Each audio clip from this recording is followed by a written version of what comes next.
അനുമോദ്, നിലമ്പൂരിലെ വോട്ടർമാരുടെ കണക്ക് പരിശോധിക്കുമ്പോൾ 7787 എന്ന പുതിയ വോട്ടർമാരുണ്ട്. ഇതിൽ പ്രവാസി വോട്ടർമാരുടെ എണ്ണം 373. അവരെ നമുക്ക് തൽക്കാലം മാറ്റിവെച്ചേക്കാം, അവരൊരു ഫാക്ടർ ആവുന്നതല്ല.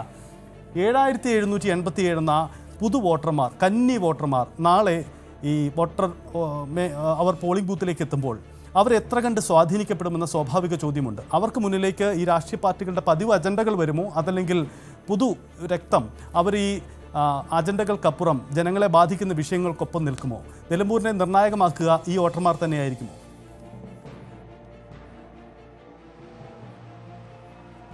നിലമ്പൂരിലെ ജനവിധി നിർണ്ണയിക്കുന്നതിൽ 7000-ലധികം വരുന്ന വോട്ടർമാർക്ക് നിർണായകമായ പങ്കുണ്ട്. രണ്ട് തരത്തിൽ ഇതിനെ കാണണം. ഒന്ന്, പുതിയ വോട്ടർമാർ എന്ന് വെച്ചാൽ സ്വാഭാവികമായിട്ടും 18 വയസ്സിന് ശേഷം ആ ഒരു ഏറ്റവും യുവത്വത്തിൽ നിൽക്കുന്ന ആളുകളായിരിക്കും. അവരെ സംബന്ധിച്ച് അവരെ സ്വാധീനിക്കുന്ന ഘടകങ്ങൾ ഒരുപക്ഷെ മുതിർന്ന തലമുറയെ സ്വാധീനിക്കുന്നതായിരിക്കില്ല. അതായത് ജനങ്ങളെ നേരിട്ട് ബാധിക്കുന്ന വിഷയങ്ങൾ എത്രത്തോളം അവരിലേക്ക് എത്തി എന്നുള്ളത് നമുക്ക് ഈ ഒരു ഘട്ടത്തിൽ വിലയിരുത്താനാകില്ല. നമ്മൾ പൊതുവെ മലയോര മേഖലയിലെ പ്രശ്നങ്ങളും ഈ പെൻഷൻ വിഷയങ്ങളും ഒക്കെ മണ്ഡലത്തിലെ ഒരു പൊതുവികാരമായിട്ട് പൊതു പ്രശ്നമായിട്ട് കാണുമ്പോഴും ഈ പുതിയ വോട്ടർമാരെ സ്വാധീനിക്കുന്ന ഒരു സാമൂഹ്യ മാധ്യമങ്ങളോടുള്ള ഇടപെടലും അതിനപ്പുറം ഈ സ്ഥാനാർത്ഥികളുടെ വ്യക്തിഗത മികവും തന്നെയാകാനാണ് സാധ്യത. ഓരോ സ്ഥാനാർത്ഥിയെയും അവർ കൃത്യമായിട്ട് അളക്കും. അവരുടെ ഇടപെടലുകൾ, അവരേതു തരത്തിലാണ് ജനങ്ങളോട് ഇടപഴകുന്നത്, അവരുടെ ചരിത്രം എന്ത് എന്നുള്ളതൊക്കെ തന്നെ ഈ പുതിയ തലമുറ ഒരുപാട് ആഴത്തിൽ പരിശോധിക്കാനുള്ള സാധ്യതയുണ്ട്. അതോടൊപ്പം തന്നെ സാമൂഹ്യ മാധ്യമങ്ങളിൽ വരുന്ന ഇടപെടൽ, അതായത് സാമൂഹ്യ മാധ്യമങ്ങളിൽ സ്ഥാനാർത്ഥികളെ പുകഴ്ത്തിക്കൊണ്ടുള്ള പോസ്റ്റുകളും അതേപോലെ അവരുടെ വിശേഷങ്ങളും അവരുടെ പ്രചരണത്തിൻ്റെ രീതിയും അവർ എന്തെല്ലാം കാര്യങ്ങൾ പറയുന്നു എന്നുള്ളതും ഇതൊക്കെ തന്നെ അവരെ സ്വാധീനിക്കാൻ സാധ്യതയുണ്ട്. അതുകൊണ്ട് തന്നെ ഈ രണ്ട് ഘടകങ്ങളും, ഒന്ന് സാമൂഹ്യ മാധ്യമങ്ങളിലൂടെയുള്ള ഈ പ്രചരണത്തിൻ്റെ ശൈലി ഈ പുതു വോട്ടർമാരെ ഒരു പരിധിവരെ സ്വാധീനിക്കാൻ സാധ്യതയുണ്ട്. രണ്ട്, സ്ഥാനാർത്ഥികളുടെ വ്യക്തിഗത മികവ്.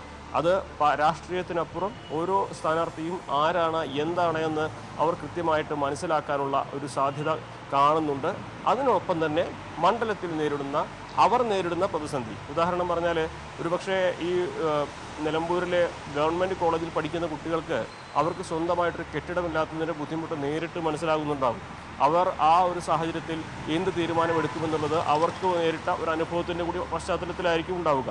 അങ്ങനെ ഈ ഒരു പുതിയ വോട്ടർമാരെ വരെ സ്വാധീനിക്കാൻ കഴിയുന്ന പ്രശ്നങ്ങളും അതിൻ്റെ മറ്റ് ഘടകങ്ങളും നിലമ്പൂരിലുണ്ട് എന്നുള്ളത് ഈ ഒരു പുതു വോട്ടർമാരുടെ വോട്ട് എവിടേക്ക് പോകുമെന്നതിൽ നിർണായകമായിട്ടുള്ള കാര്യമായിട്ട് വേണം കരുതാൻ.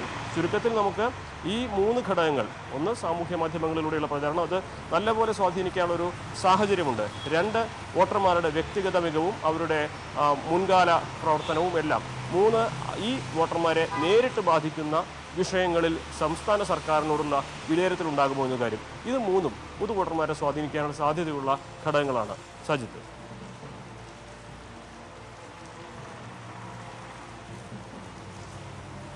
700 പരം വരുന്ന ഈ വോട്ടർമാരാണ് നിർണായകമാവുന്ന കാര്യം. ഇനി നമുക്ക് പരിശോധിക്കേണ്ടത് നിലമ്പൂർ മണ്ഡലത്തിന് ഉണ്ടായ ഒരു കാതലായ മാറ്റമാണ്. 2000-ന് മുമ്പും 2000-ന് ശേഷവും എന്ന നിലമ്പൂർ മണ്ഡലത്തെ നമുക്ക് രണ്ടായി തിരിക്കാം. കാരണം സാഹചര്യങ്ങൾ അങ്ങനെയായിരുന്നു. അത് പരിശോധിക്കുമ്പോൾ 2008 വരെ ഉണ്ടായിരുന്ന മണ്ഡലമല്ല 2000-ന് ശേഷമുള്ള മണ്ഡല പുനർനിർണയത്തിലൂടെ ഈ മണ്ഡലത്തിൽ വന്ന മാറ്റം എന്നതാണ് പ്രധാനപ്പെട്ട കാര്യം. കാരണം ഇതിൽ ചോക്കാട്, കാളികാവ്, ചാലിയാർ ഈ 3 പഞ്ചായത്തുകൾ 2008-ന് ശേഷം മണ്ഡലത്തിൽ നിന്ന് മാറി. അതായത് 8, 3, 11 പഞ്ചായത്തുകൾ ഉൾപ്പെടുന്ന ഒരു വലിയ നിയമസഭാ മണ്ഡലമായിരുന്നു മുമ്പ് നിലമ്പൂർ. പക്ഷേ പിന്നീട് സംഭവിച്ചത് ആ രീതിയിൽ തന്നെ മാറ്റമുണ്ടായി. അതായത് ചോക്കാട്, കാളികാവ്, ചാലിയാർ എന്ന അതിസ്ട്രോങ് ആയ UDF മണ്ഡലങ്ങൾ മറ്റു മണ്ഡലങ്ങളിലേക്ക് മാറിപ്പോയി എന്നതാണ് യഥാർത്ഥത്തിൽ നിലമ്പൂരിന് സംഭവിച്ച വലിയൊരു രാഷ്ട്രീയ മാറ്റം. 2008-ന് ശേഷം സംഭവിച്ചത് പോത്തുകൽ, വഴിക്കടവ്, എടക്കര, കരുളായി, അമരമ്പലം, മൂത്തേടം, നിലമ്പൂർ, ചുങ്കത്തറ ഇങ്ങനെ 8 ഇടങ്ങളിലായി. അതായത് ഇതിൽ നിലമ്പൂർ മുനിസിപ്പാലിറ്റിയാണ്, ബാക്കി 7 ഇടങ്ങളും പഞ്ചായത്തുകളാണ്.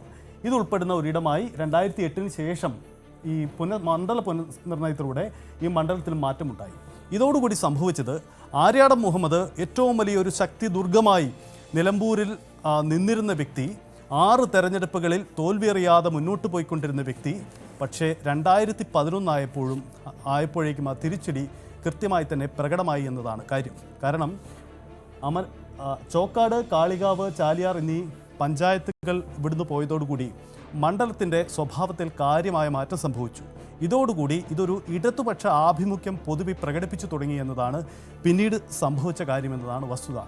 ഇത് തുടർന്ന് വന്ന തെരഞ്ഞെടുപ്പുകളിലെല്ലാം യഥാർത്ഥത്തിൽ സംഭവിച്ചിട്ടുണ്ട് എന്നതും വസ്തുതയാണ്. നമുക്ക് എന്താണ് സംഭവിച്ചത് എന്ന കാര്യം കൂടി പരിശോധിക്കാം. അനുമോദ്, ഒരു കാര്യം കൂടി ഉള്ളത്, ഈ മണ്ഡലത്തിൽ വന്ന കാതലായ മാറ്റം 2008 ശേഷം വന്ന കാതലായ മാറ്റം യഥാർത്ഥത്തിൽ UDF എന്ത് നഷ്ടമാണ് ഉണ്ടാക്കിയിട്ടുള്ളത്? കാരണം 2011 തെരഞ്ഞെടുപ്പിൽ ആര്യാടൻ മുഹമ്മദിൻ്റെ ഭൂരിപക്ഷം 20,000-ൽ പരം ഭൂരിപക്ഷം നേടിയിരുന്ന വ്യക്തി 2011, അതായത് ഈ മണ്ഡല പുനർനിർണയത്തിന് ശേഷമുള്ള തെരഞ്ഞെടുപ്പിൽ 5000 വോട്ടുകളുടെ ഭൂരിപക്ഷത്തിലേക്ക് കുത്തനെ താഴ്ന്നുപോയി. അപ്പോൾ തന്നെ ആര്യാടന് അപകടം മണത്തിരുന്നു എന്ന് വേണോ മനസ്സിലാക്കാൻ?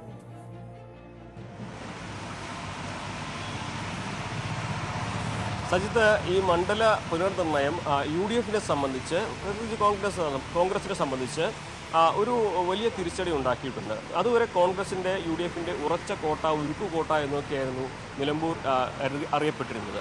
അവിടെ നിന്നാണ് ചോക്കാടും കാളികാവും ചാലിയാറും, ചോക്കാടും കാളികാവും വണ്ടൂരിലേക്കും ചാലിയാർ ഏറനാടിലേക്കും മാറിയത്. അങ്ങനെ ഈ നിലമ്പൂരിലെ പ്രധാനപ്പെട്ട UDF-ൻ്റെ 3 ശക്തിദുർഗങ്ങൾ മറ്റ് 2 മണ്ഡലങ്ങളിലേക്ക് പോയതോടെ മറ്റ് 8 പഞ്ചായത്തുകളിൽ LDF-ന് ഒപ്പം പിടിക്കാൻ കഴിയുന്ന ഒരു സാഹചര്യം വന്നു എന്ന് വേണം കരുതുവാൻ.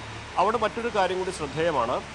അതിനു മുൻപ്, ഈ മണ്ഡല പുനർനിർണയത്തിന് മുൻപ് ഈ 3 പഞ്ചായത്തുകളിൽ ഉണ്ടായിരുന്ന UDF-ൻ്റെ വോട്ടുകളും 2011 ആര്യാടൻ മുഹമ്മദ് മത്സരിച്ചപ്പോൾ അവിടെ കിട്ടിയ വോട്ടുകളും താരതമ്യം ചെയ്യുമ്പോൾ അത് വ്യത്യാസം മനസ്സിലാകും. അതായത് 5000 വോട്ടുകൾ മാത്രമാണ്, 5000-ൽ പരം വോട്ടുകൾക്ക് മാത്രമായിരുന്നു ആര്യാടൻ മുഹമ്മദിൻ്റെ ജയം. അതിനൊപ്പം തന്നെ ആ തെരഞ്ഞെടുപ്പിൽ ചോക്കാടും കാളികാവും ചാലിയാറിലും UDF നേടിയ വോട്ടുകൾ, UDF-ന് നേടിയ ഭൂരിപക്ഷ വോട്ടുകൾ കൂടി പരിശോധിച്ചു കഴിഞ്ഞാൽ അന്നത്തെ ആര്യാടൻ മുഹമ്മദിൻ്റെ വിജയം പഴയ രീതിയിലാണെങ്കിൽ അത് 15,000-ന് മുകളിൽ പോകുന്ന സാഹചര്യം ഉണ്ടായേനെ. അതായത് UDF-ൻ്റെ വോട്ട് ബാങ്കിൽ വലിയ ഒരു ഇടിവ്, വലിയ ഒരു പ്രതിസന്ധി ഈ ഒരു മണ്ഡല പുനർനിർണയം തീർത്തിട്ടുണ്ട് എന്നുള്ളത് വലിയ പ്രസക്തമായ ഒരു കാര്യമാണ്. ഇപ്പോഴും ആ 3 പഞ്ചായത്തുകളിൽ UDF-ന് നല്ല സ്വാധീനമുണ്ട്. പക്ഷേ LDF-ഉം പലപ്പോഴും പഞ്ചായത്ത് തിരഞ്ഞെടുപ്പിൽ അവിടെ ഒപ്പം പിടിക്കുന്നുണ്ട്. അതിന് UDF-ലെ ഭിന്നതയും ഒരു കാരണമാണ് ആ മണ്ഡലങ്ങളുടെ കാര്യങ്ങൾ നോക്കുമ്പോൾ. ഇനി നിലമ്പൂരിലെ ഇപ്പോഴുള്ള പഞ്ചായത്തുകളിലേക്ക് വന്നു കഴിഞ്ഞാൽ ഇപ്പോൾ തുല്യമാണ് ബലാബലം എന്ന് നമുക്ക് ഈ പഞ്ചായത്തുകൾ ഭരിക്കുന്ന ആ ഒരു സാഹചര്യം നോക്കിയാൽ പറയാൻ കഴിയും. നിലമ്പൂരും പോത്തുകല്ലും അതുപോലെ തന്നെ അമരമ്പലവും കരുളായിയും ഇവിടെയൊക്കെ കൃത്യമായിട്ട് LDF-നൊരു ആധിപത്യം നമുക്ക് കാണാൻ കഴിയും. പക്ഷേ വഴിക്കടവ്, എടക്കര, ചുങ്കത്തറ, അതിന് പുറമെ മൂത്തേടം, ഇതൊക്കെ UDF-ൻ്റെ നിയന്ത്രണത്തിൽ, അല്ലെങ്കിൽ UDF-ന് മേൽക്കൈയുണ്ട് എന്ന് അവർ അവകാശപ്പെടുന്ന മേഖലയാണ്. മൂത്തേടമൊക്കെ നമുക്ക് UDF-ൻ്റെ കോട്ട എന്ന് തന്നെ പറയാം. ലീഗിന് ഏറ്റവും അധികം വോട്ടുള്ള ഒരു മേഖല കൂടിയാണ് മൂത്തേടം. അവിടെ ഇപ്പോൾ നിലമ്പൂരിലെ ഈ പഞ്ചായത്ത് തലങ്ങളിലെ പ്രതീക്ഷ വെച്ച് നോക്കുമ്പോൾ UDF-നെ സംബന്ധിച്ച് നിലമ്പൂർ നഗരസഭയിൽ കഴിഞ്ഞ തവണ അവർ ഏറെ പിന്നിൽ പോയെങ്കിലും ഇത്തവണ ലീഡ് പിടിക്കാം എന്നൊരു പ്രതീക്ഷ അവർ പങ്കുവെക്കുന്നുണ്ട്. അതിന് പുറമെ വഴിക്കടവും എടക്കരയിലും ചുങ്കത്തറയിലും മൂത്തേടത്തും അവർക്ക് വലിയ പ്രതീക്ഷയുണ്ട്. ഈ ഒരു സാഹചര്യത്തിൽ LDF-നെ സംബന്ധിച്ച് അമരമ്പലവും കരുളായിലും അതിനു പുറമെ പോത്തുകല്ലും അവർ പ്രതീക്ഷ വയ്ക്കുന്ന 3 പഞ്ചായത്തുകളാണ്. അത്തരത്തിൽ കണക്ക് കൂട്ടി നോക്കുമ്പോൾ UDF-ൻ്റെ പ്രതീക്ഷ 10,000-ലധികം വോട്ടുകൾക്ക് മുകളിലുള്ള ഒരു വിജയമാണ്. LDF-നെ സംബന്ധിച്ച് അവർ മറ്റൊരു കണക്ക് കൂടി ഇതിനൊപ്പം പറയുന്നുണ്ട്. ഇവിടെയുള്ള വാർഡുകളുടെ എണ്ണം വെച്ച് നോക്കുമ്പോൾ 3 സീറ്റിൻ്റെ വ്യത്യാസം മാത്രമാണ് നിലമ്പൂർ മണ്ഡലത്തിൽ LDF-ഉം UDF-ഉം തമ്മിലുള്ളത്. അതുകൊണ്ട് തന്നെ ഒരു ബലാബലത്തിൽ തുല്യമാണ്, ഒപ്പമാണ് എന്ന് LDF അവകാശപ്പെടുന്നുണ്ട്. എങ്ങനെ നോക്കിയാലും ഒരു 5000-ലധികം വോട്ടുകളുടെ, അല്ലെങ്കിൽ ഒരു നാരോ മാർജിനുള്ള വിജയമെങ്കിലും. ശരി അനുമോദ്, നമുക്ക് ഈ പഞ്ചായത്ത് അടിസ്ഥാനത്തിലുള്ള യഥാർത്ഥത്തിൽ പഞ്ചായത്ത് അടിസ്ഥാനത്തിലുള്ള മുന്നണി